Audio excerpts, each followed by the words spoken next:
Let's go. We're early, but man, I'm loving it. Loving this freaking trail. Let's go. The immortal words of Randy Marsh. I ain't hear no bell. Plain and simple, I got my fucking ass kicked.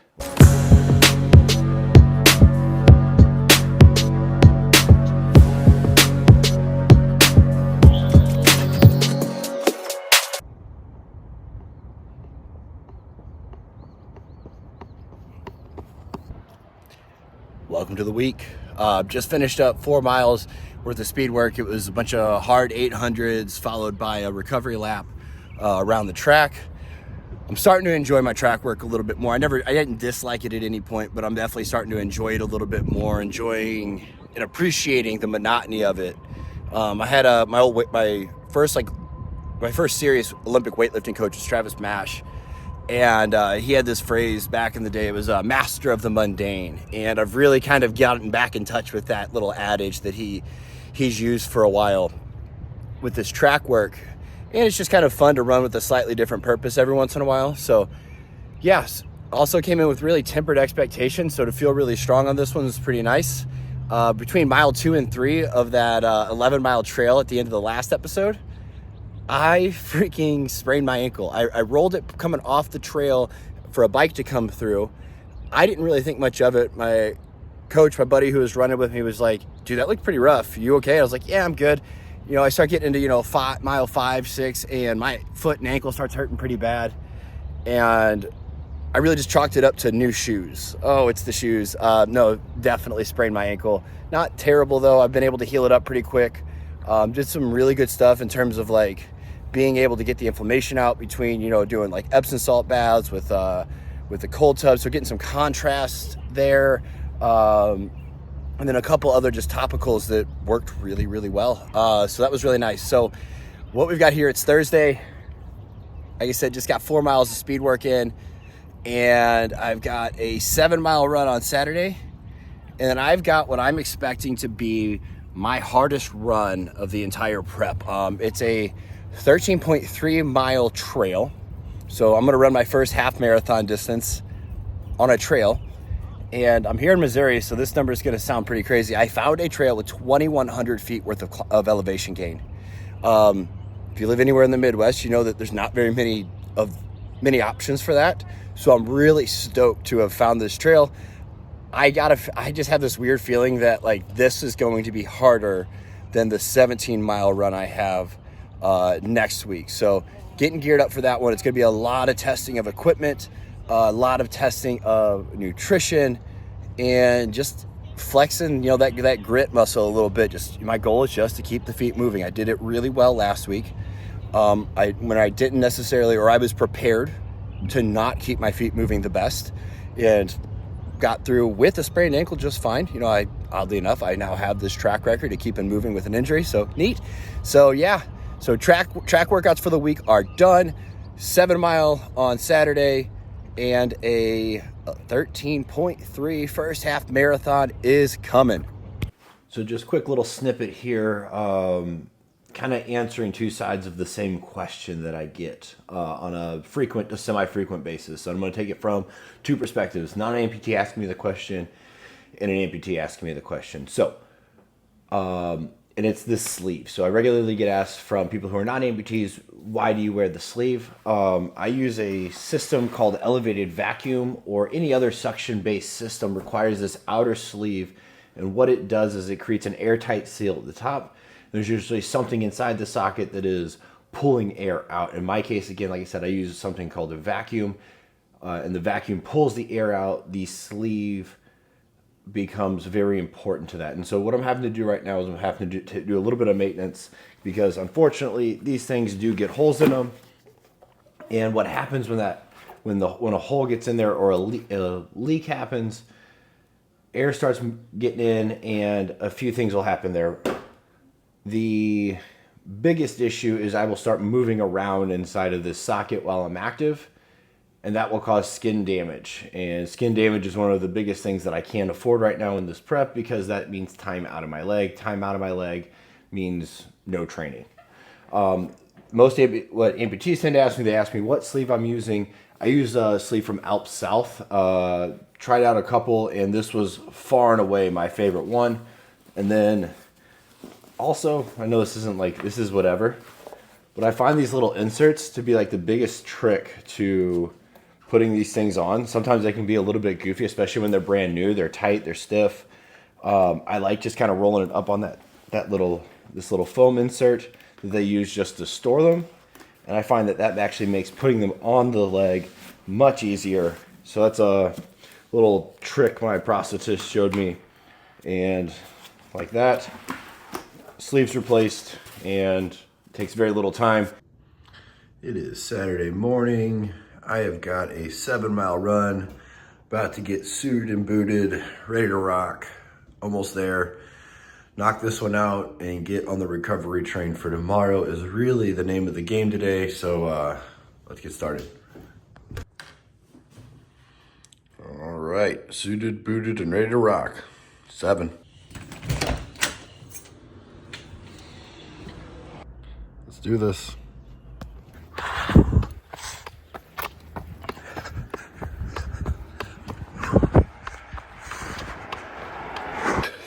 All right, got a taste of my own medicine today. My wife's out of town this weekend, or she's not out of town, but she's gone this weekend. Starting last night, it really just kind of threw me off. And I didn't do my preparation stuff. I didn't have near as much set up. In fact, I had almost nothing set up. And, you know, it took me an extra 30 minutes to get out the door this morning, which not super cool, not a big fan of. But also, I'm finding I'm most of the way through this 7 miles. It took me 3 or 4 miles to really get into the running groove today. Like, and all of that's just being so off rhythm from what I'm used to doing and being prepared. Having to eat my own medicine today. And it's all right, we're getting the work done. Just another reminder, it's a preparation game. All right, 7 miles done. Like I said, had to take my own medicine today. Did not get the preparation game on point last night or this morning. Was a little frantic, and man, I was about to step out the door and realized I didn't actually set my course. Like, what the hell? Like, I know better, and I think it's important though to remember that, like, if you're trying to do this stuff, it's not perfection, and no matter how good you are at it, you're going to have those days. You're going to have those moments. You know, I'm so used to coordinating and operating with my wife, with her being not here. It just threw me off, and I didn't get my shit done. And again, in the end, the job got done. I ran like right at a 10-minute pace for the entire thing. I wouldn't say that I was uncomfortable. Like I said, it just took me a long time to get into my rhythm, but also pretty cool. I really wasn't watching any heart rate data. When I'm doing these runs, I'm going through the city. I just keep my map up on my watch is what I've started doing, and I've found that all the metrics I'm trying to track seem to take care of themselves when I'm not trying to take care of them. You know, average heart rate was like 131 or somewhere between 131 and 134. It'll be here as per usual. But yeah, run was just fine. Not my most spectacular, but not a problem. And I am getting on the recovery train. Tomorrow's the day. I really do. I view tomorrow as my big test for this training cycle. It's not my longest run, but I do think it'll be my hardest run. You know, it's 13.3 miles, 2,100 feet of elevation gained through the course, and especially where I'm at, that's pretty hard to find. So I'm honestly, I actually feel fortunate I have a trail to test myself on like this, but it is way out of comfort zone. Last week really helped a lot with that, but it's still way out of the comfort zone. So we got that tomorrow. Calories, cold tub, down regulation, baby. Let's go.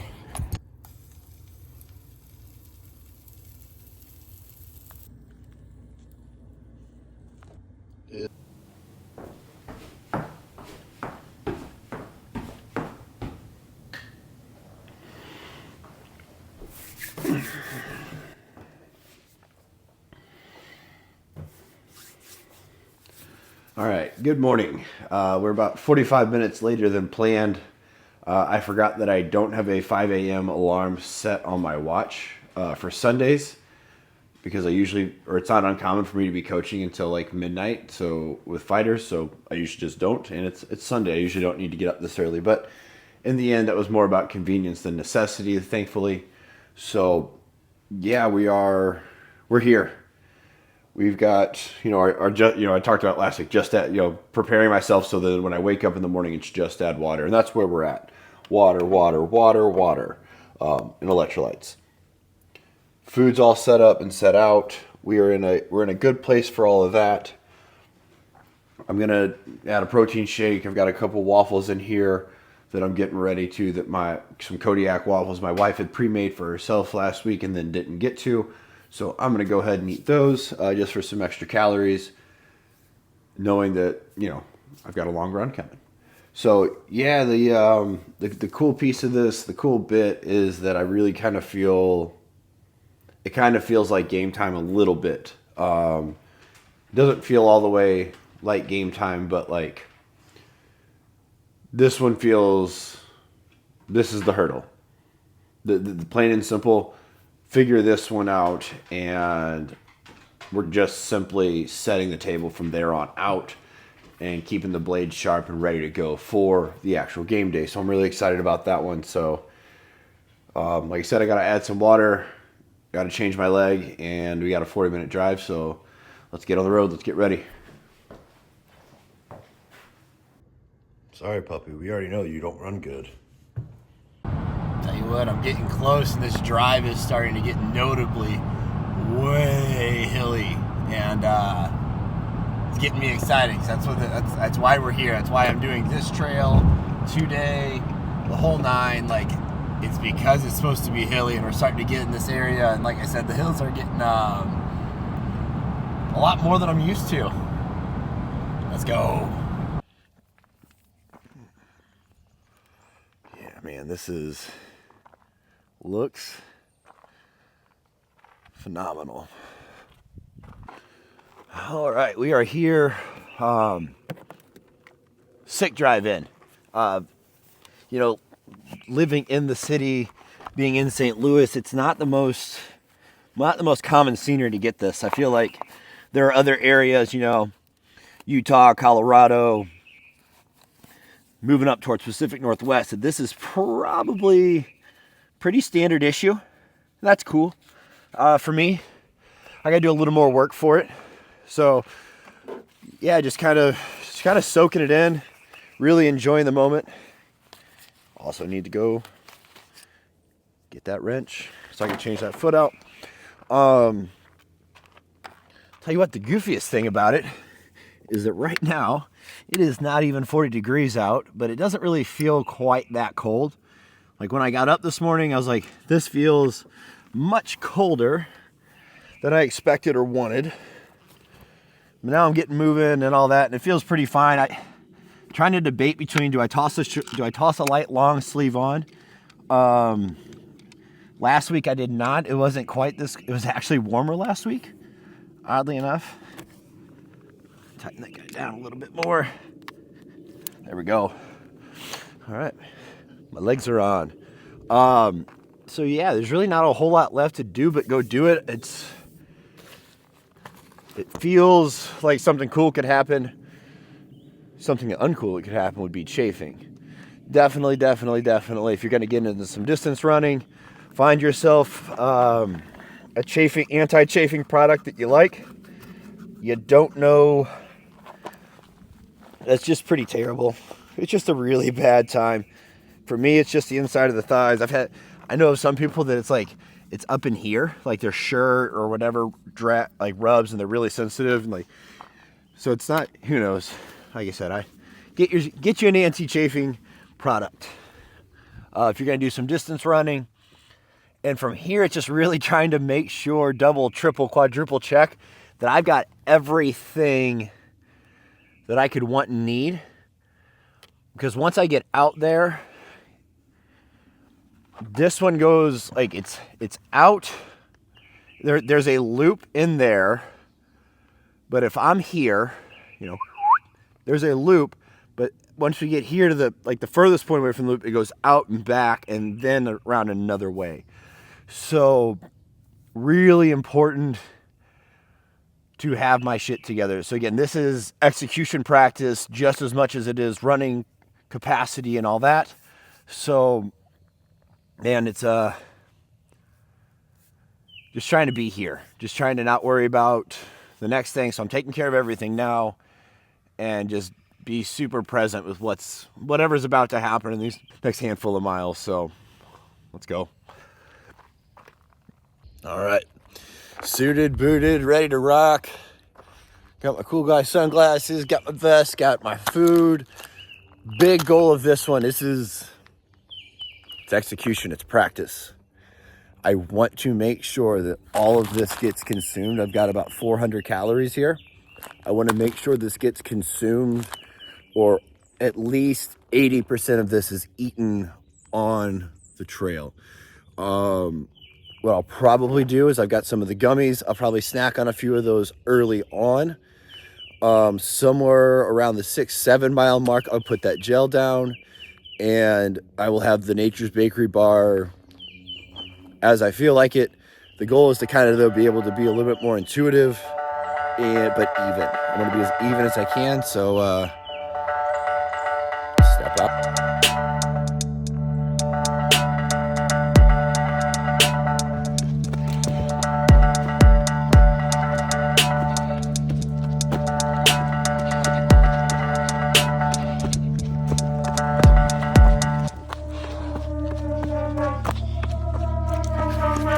We're early, but man, loving it. Loving this freaking trail. Let's go. Holy shit. We are not quite 4 miles in. Look at that. Man, we are way up here already though. Good bit of climbing already. What a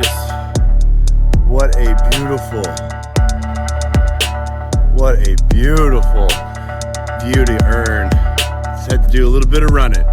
Oh man. This is crazy steep.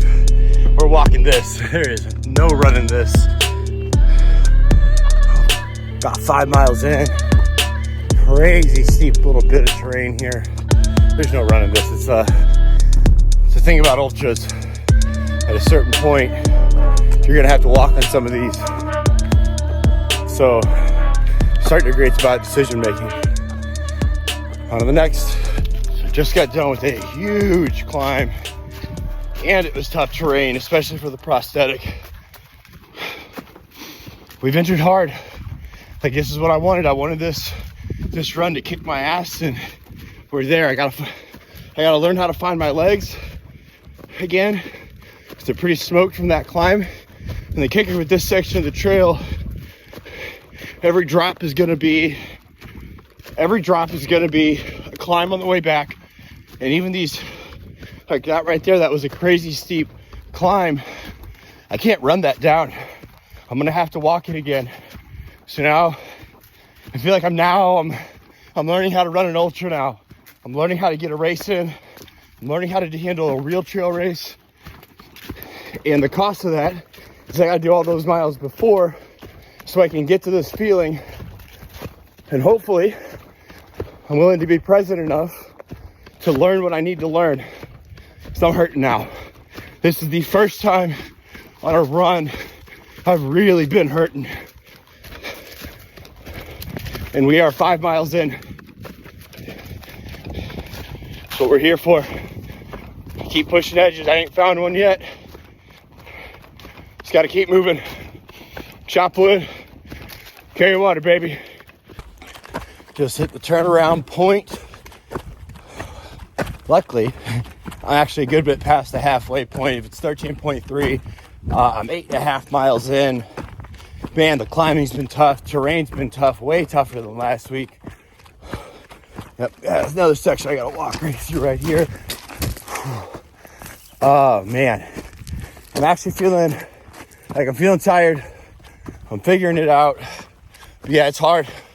It's that simple, but I'm just getting better at keeping the feet moving. So, got about 5 more miles. I've done 5 miles a bunch of times. Just gonna do it again. The immortal words of Randy Marsh, I ain't hear no bell. And honestly, the biggest thing I'm working on right now, obviously except for this right here, is quite simply keeping my mouth closed. I've caught myself a couple times with my mouth open. It's a bad sign. It's a bad sign. It'll start to eat itself if I let that keep happening. So only gonna do so much more of this talking. Just keep the mouth closed, keep the nasal breathing, and just trust myself to keep it going.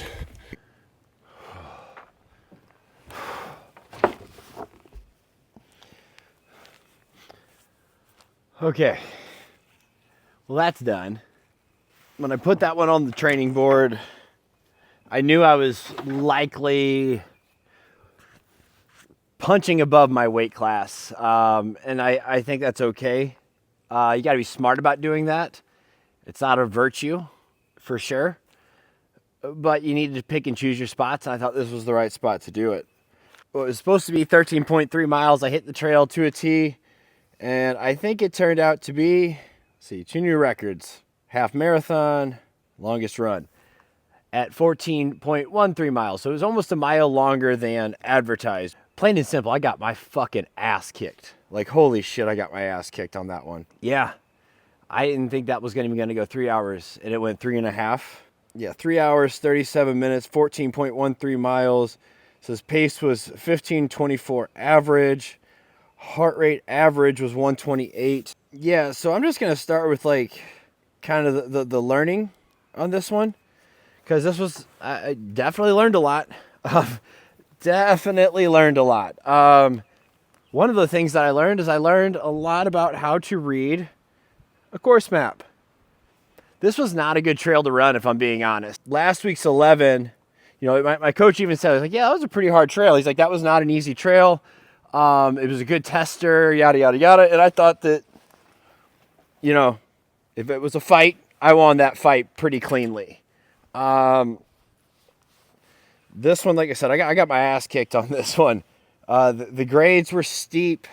They were steady. The ground was not very stable for almost the entire thing. And that's not the end of the world. You know, you expect that with trail running. That's good for the training.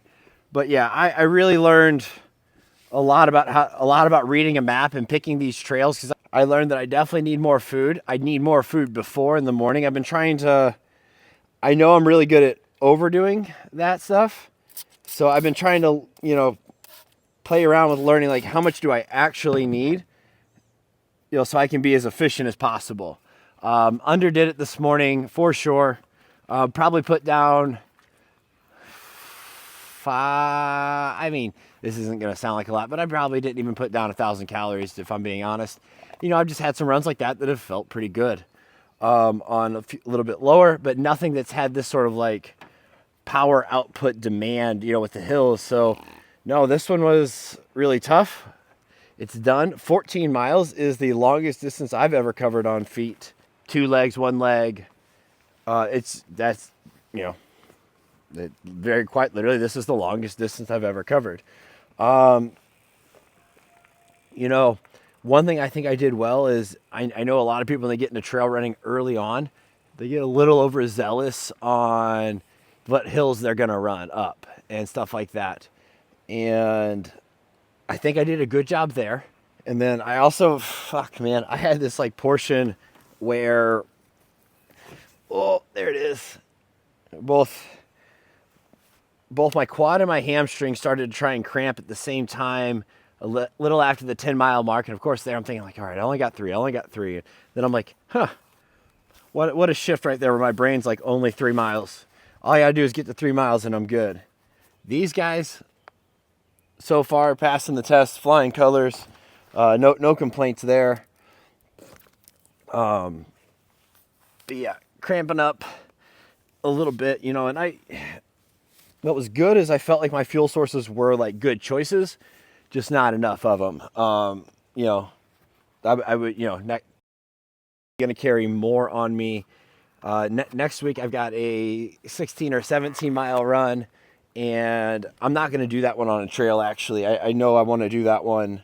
I know I want to do that one on a little more consistent terrain, you know, so I'll do that one on the road, but I'll be bringing more food with me for sure. I did a good job at eating, like staying conscious. There was a point in the middle where I think I kind of spaced out and just kind of got in the zone of just running and moving. And while it's good to be able to do that, on these races, you can't really afford to get behind. And I don't think I got behind. I think I just didn't have enough. I thought I portioned it out pretty well.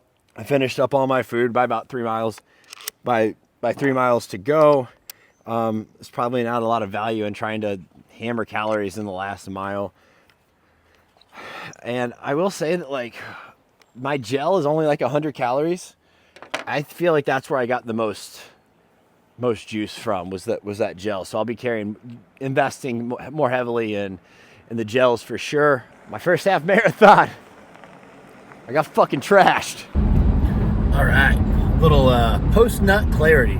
That's what we're gonna start calling it now that I have thrown down hundreds of calories in about 6 minutes. And it's a little bit, I like giving that, I like talking about my training right away and being able to assess it there. I think it's a useful skill. But I also think it's very real to share those feelings. But I think this is also important too, because, you know, I've been off the trail now for less than an hour. I don't know how long I spent in my car before I left. Then I went to a gas station. I got all that food. 3 minutes later, I had consumed all of that food, and my brain is operating much better now. So something about this one, I got my ass kicked. I don't think that was very shy about that one already. So, but I think it's actually good to have that happen in your training. If you're going to train performance, that needs to happen every once in a while. It shouldn't be common. If it's happening all the time, that's a bad training plan. So like I said, I think it's good to have these training runs. The reality is, I've been on a fucking heater. I have been on a fucking heater lately. I crushed 11 miles last week on a trail that my coach, who just ran 117 miles yesterday in 24 hours, he just barely cleared 117 miles in a 24-hour race yesterday. He said that was not a particularly easy trail. I cruised on my fucking 10-miler. My speed work's gone really well. I was due to fucking take a little bit of an L, and it's hard to even call that an L today, but it definitely, it's hard to sit there and say, I fucking won the fight. No, it's like one of those like fights where like both guys beat the living shit out of each other. It's great, it's competitive, but it highlights nobody really truly wins in a real fight. That's kind of what today was. And I think it's really good to have those experiences. For nothing else other than like respect. Like the butterflies were justified on this one, but not for the reasons that I thought it was going to be. I didn't think it was going to take me 3.5 hours. I was certain I'd be out under 3. I just simply didn't understand. So like, but no, I do think it's a very good thing to have in most performance sports. I think with like really heavy weight training, like you're training for powerlifting, you're training for Olympic weightlifting and stuff like that, I don't think it's near as valuable in that arena. Especially when you consider the fact that in those arenas, the competition scenario is actually no different than the training scenario. It's just in a different place. Like when you go and train trail running. Good English word, Sam. You go and train trail running, and the reality is you are going to be on a different trail. So that's why I think this is like a very good thing. It's not the end of the world if it's happening to you all the time. You need an adjustment, but it's good for you. All right. In my head, I thought that I had wrapped up the video in that last clip. I did not. We are literally a week later. but yeah, that is really the gist of it. I gave everything, and I don't really have any extra insights that I didn't already say. One note, I am absolutely trashed today, and I promise you that the next episode is the plan is not what actually happened. It's definitely an interesting story. Hope you check it out. Bye.